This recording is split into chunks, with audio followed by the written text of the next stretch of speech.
Hey guys, welcome back. Today we have an incredibly spicy video packed full of ultra juicy news about Infinite, MCC, and Halo Wars 2. It's a lot of good news, but also a bit of really bad news depending on what you're a fan of, so let's waste no time and try and any percent glitchless speedrun this news video. So, first off, the Infinite news. Quindel Hoyo, the lead sandbox designer on Infinite, sat down with Unisec to answer a bunch of community questions about Infinite Sandbox. And so what I'm going to do is break down all of the juicy details in this Q&A. Starting off, Quinn touched on weapon tuning in multiplayer and campaign and the fact that they're getting tools in place to ensure that tuning one side of the game doesn't affect the other, like for example what happened in Halo 5, where after a weapon balancing update, the weapons like the assault rifle and battle rifle were changed quite drastically, but they were also changed in campaign, which really negatively impacted the way that campaign played. They're trying to prevent that from happening with Infinite when they tune weapons down the line to ensure that tuning something for multiplayer doesn't completely break it for campaign and vice versa. But at the same time, they're also trying to keep sandbox elements like weapons and vehicles that will be tuned feeling cohesive between both campaign and multiplayer, so a weapon doesn't feel completely different in campaign compared to multiplayer, for example. Quinn confirmed that you can indeed grapple shot to a flying Banshee and skyjack it mid-air, but apparently it's difficult. That's going to be pretty exciting to see people pulling that off. And also, you can grapple weapons off the floor to bring them to you, which is like the next evolution of combat evolving, which is pretty cool. The weapons in the game at launch will be altered over time, specifically their tuning and balance. So the feel of the weapons and the roles they play will remain the same over time. Like, for example, the battle rifle isn't suddenly going to become a rocket launcher, or the assault rifle isn't suddenly going to become a sniper. The balance changes will primarily be things like damage or range or max ammo, etc. Over time, brand new, never-before-seen weapons will be added to Infinite, and also classic legacy weapons will return to the game at some point as well. And whenever they change anything about a weapon or a vehicle or any sandbox element, the what and why of the change will always be communicated with the player.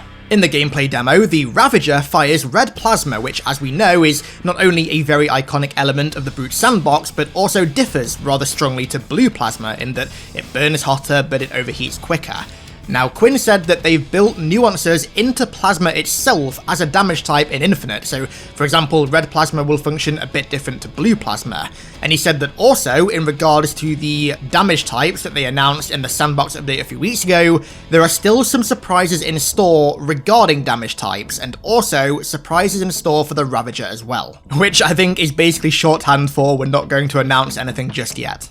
The equipment in Halo Infinite is acquired in multiplayer just like it was in Halo 3, so it spawns on the map, its spawn may be contested, so you have to win a battle in order to gain the equipment, or you can kill an enemy with the equipment and loot it and take it for yourself. Apparently when they said that equipment is earned by combat, there was confusion that this might mean like a meter, for example, that you have to charge up, like a Destiny Super, but Quinn said that is absolutely not the case, you just get equipment like you did in Halo 3. So in the July demo, when the Warthog hit that suicide grunt, the front left wheel was damaged. Now apparently this is a part of the new damage response system for vehicles in Halo Infinite.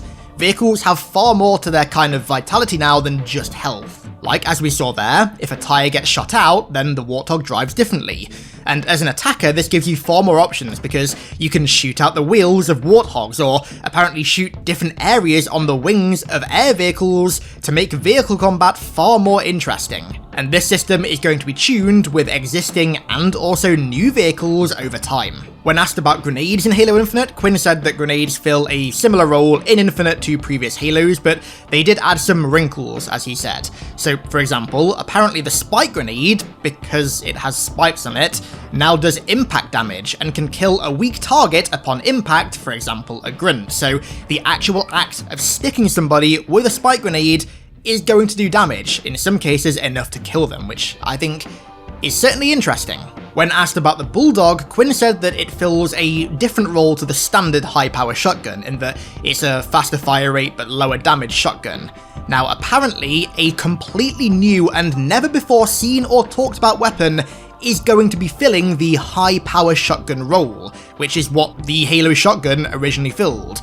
I guess, considering that weapon is completely new and never before seen, that means rest in peace to the scatter shot, maybe, because that was also always very similar to the shotgun in that sense, or maybe they've rebalanced the scatter shot to make it something else, I don't know. And again, regarding the classic Halo M45 or M90 shotgun, Quinn just said that they're always looking at adding new weapons and also bringing back legacy weapons over time, so take from that what you will. Apparently the Magnum isn't in the game at launch because they don't want to keep changing legacy weapons like how the Magnum has changed. So the Magnum is very different in Combat Evolved to how it is in Halo 2, and then Halo 3, and then Reach, etc, etc.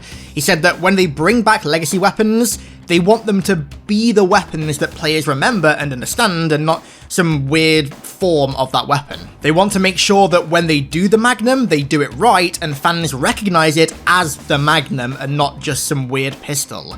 They also want pistols to return to being a true sidearm, and not a primary utility weapon that outclasses a rifle, like in Halo 5 for example, hence the sidekick, which Uni said is very similar to Halo 5's Gunfighter Magnum, which now that I look at it, I can really see that. I don't disagree with their reasoning for what they want to do with the Magnum, but I still feel like it should absolutely be there at launch, same with the shotgun, but there's not much point talking about this at this point, really, is there? And then finally, Quinn's favourite sandbox is Combat Evolved, and apparently he loves the Combat Evolved plasma rifle, which I also love because of its slow and stun effect, which makes it really dynamic in gameplay. I really hope that that's a sign that at some point we'll get a plasma rifle with that CE stun effect back. My fingers are eternally crossed, I really hope. And that's all the Infinite news. Speedrun complete.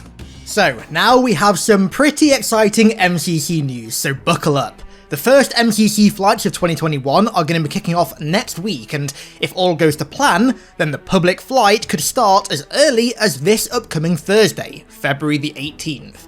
And this flight is going to include a load of content that is coming to MCC in Season 6, including the long-awaited MCC custom game browser, which is going to be a huge addition to the game that will add an insane amount of longevity and replayability, especially if somewhere down the line, when they add mod support, they end up bolstering this custom game browser with like modded servers, modded maps, modded game types, modded encounters. There's so much potential here, and it really does feel like MCC is starting to become MCC Custom Edition, which is what I've been calling for years now. I think it would be a fantastic thing to see, and the MCC team are absolutely killing it. Major props. But the good news doesn't stop there. I can't quite believe that I'm about to utter these words, but Halo 3 is getting a new map, Waterfall, which is a never-before-seen Halo Online map.